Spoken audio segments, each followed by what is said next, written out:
Hello, it is August 11th. We are 11 days late for the August shop tour 2013.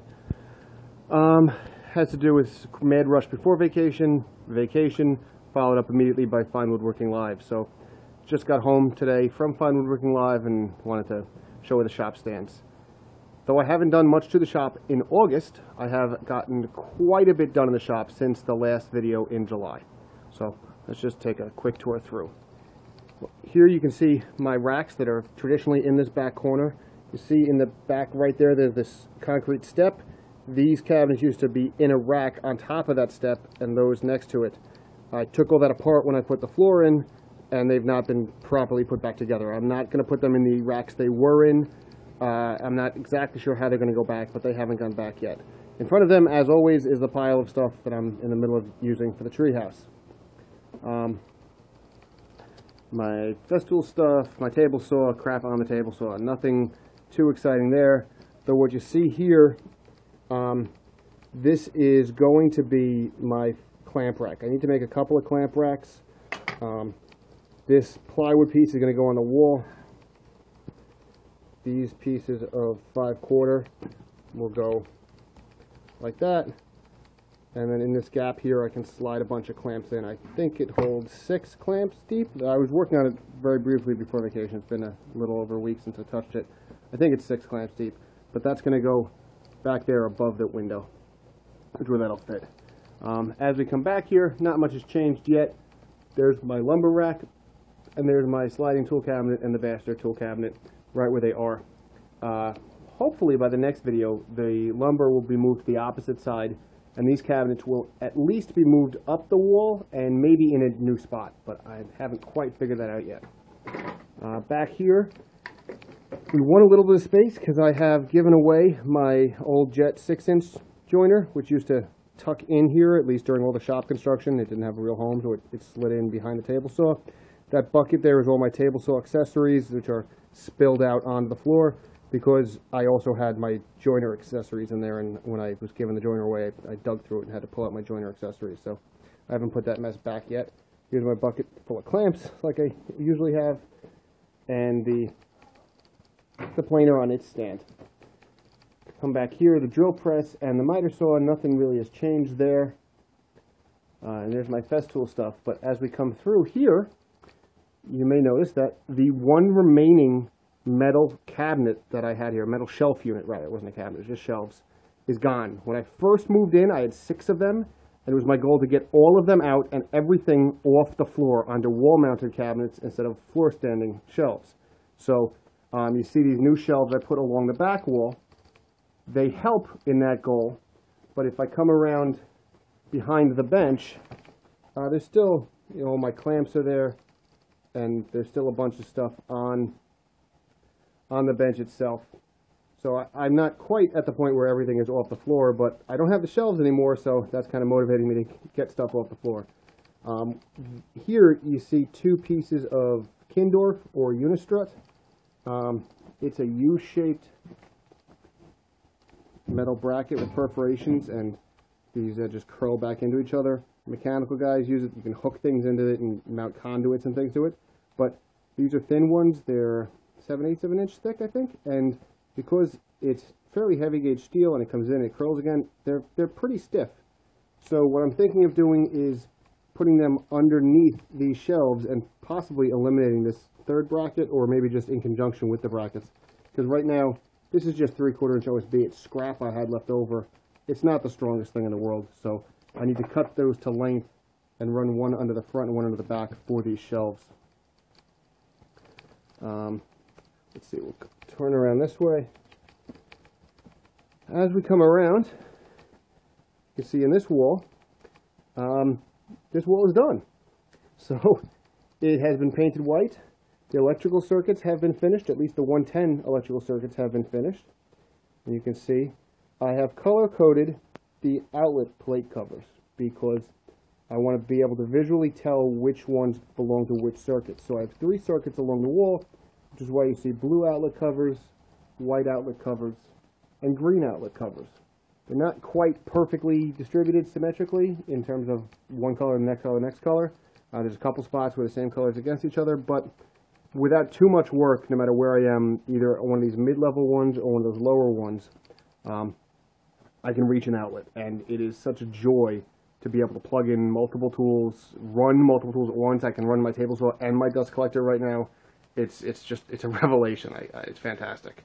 I was planing down some really thick oak in the planer, and it didn't stall because it actually had 20 amp power.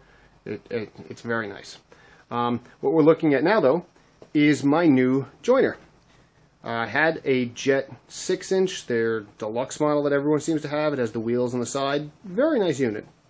And what we have here is an old Delta 8-inch, the pot belly. I believe it traces back to 1953, maybe 52, 54. It's that kind of early to mid-50s vintage. What you're looking at on the top is dust from working on it, not actually rust. Top could use a new waxing, but it was in very nice shape, though it's been painted blue. The whole unit should be this gray, which was the original Delta color, and it was painted blue. So for the time being, I'll certainly live with it, and I know me, I will probably never bother to repaint it because it works now. So that's the joiner. I have a little bit of adjustment to do with this front bed. It's ever so slightly out of coplanar, but as long as I don't take too many passes, I'm not making too much of a wedge. The back table is perfectly aligned to the knives, which are 90 degrees to the fence, so everything from the cut beyond is nice and square. It's just if I keep making passes on the front table, it's off relative to the knives, so I do ultimately create a wedge. But I just picked up, actually, when I was in Fine Woodworking Live, I ordered a large, long straight edge to kind of tweak that and get that set up. So that's an upcoming project. Come along the wall.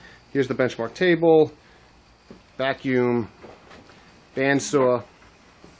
Actually, at the bandsaw, I'd been kind of at a stalled point about the bandsaw. I couldn't decide whether I wanted to try to tune this one up or just bite the bullet and buy a new one. Because I'm really not pleased with this saw. I think it's a piece of crap. At least using it so far, it's a piece of crap. But while at Fine Woodworking Live, I took Michael Fortune's bandsaw class. It was very similar to the class he taught at Woodworking America 2-3 years ago. And if you haven't had the chance to see Michael Fortune's bandsaw stuff, you really need to check it out.